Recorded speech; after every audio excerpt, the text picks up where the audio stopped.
If your crew brings every single problem to you, it's not their fault, it's yours.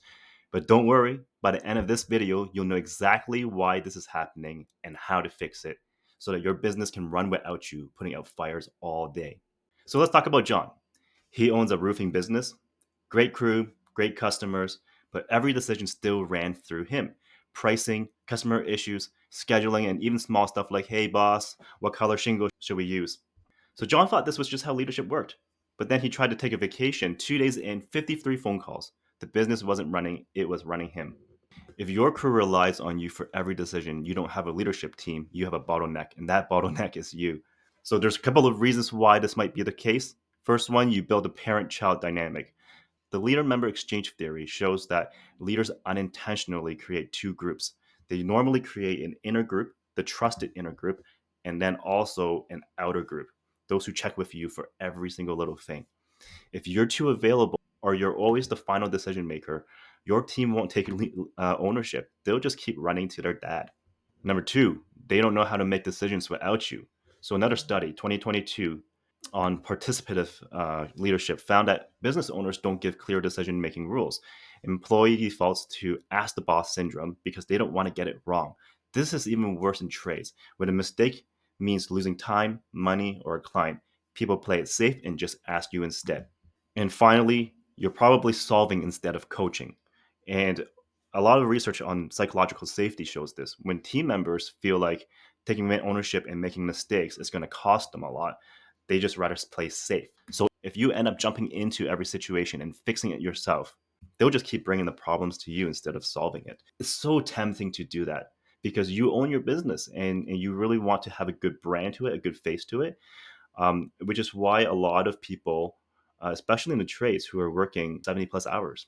And it's going to cost you, right? Like a Gallup study found that companies where the owner is always in the weeds are about 32% less profitable because the leader is stuck doing all the low value work instead of focusing on their growth. This means you're stuck in the day to day instead of scaling, you burn out, and your best people leave because they don't actually get to lead. So, how do you finally stop being the bottleneck? These are things I teach in my E5 framework. Each person needs to fully own. And this is what it means. They are the ones that actually own and build out their own standard operating procedure, the SOP. They are the ones that tweak it and improve it over time. And they train the next person so that they can also step into bigger roles in the future. For example, your foreman should have a checklist for handling job site issues without calling you. Your office manager should have a step by step guide for scheduling, invoicing, and dealing with customer complaints. If you have clear SOPs, the next time someone asks you, hey, boss, what should I do? You say, did you check your list? Did you check your SOP first? What does it say? Now, instead of solving problems, you're coaching your team to handle things themselves. And you really have to make it so that this is a process that you together create. And then as you're building trust with them, they are going to more and more take over that process themselves. And they have the complete ownership of it. Every week, they ought to be coming back to working through that standard operating procedure and seeing if it's up to date. If they don't know something and they come to you for a question, you might want to turn it back on them and say, "What do you think should happen here?" And then you guys can, with your approval, have that change happen in the standard operating procedure. Then that should be the last time they bring that same problem to you because they've already solved it and then now they are the owner of it. Step two is to make decision making just automatic. So I like this idea from Jeff Bezos about the type one and type two decisions. So this is how the model works. Basically, type one is big, high risk decisions, and that's where you come in. But type two are small, low risk decisions, and that's where your team, they really should have a really clear idea of what it is that they're allowed to handle on their own. For example, they should know that anything that is under $1,000 should be on them to figure out. Like if they're asking things like, "Hey, should we replace this broken part?" Well, they should know that already because they know what their limit is to make their own call. Okay, number three, step three. I'm just gonna backtrack back to a little bit what I was saying earlier. Is stop giving answers. Start coaching. Let them struggle with it.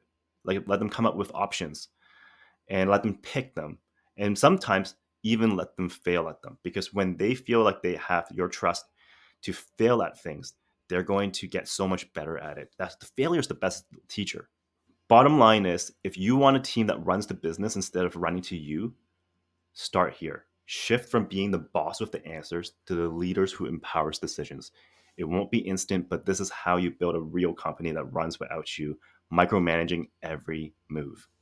Are you curious how close you are to having this kind of leadership, a self-sustaining leadership team? You can take my free self-sustaining team index assessment. In just 5 minutes, you'll get a breakdown of exactly where your team stands and what to do next. Check it out in the comments. And please subscribe if you like this video.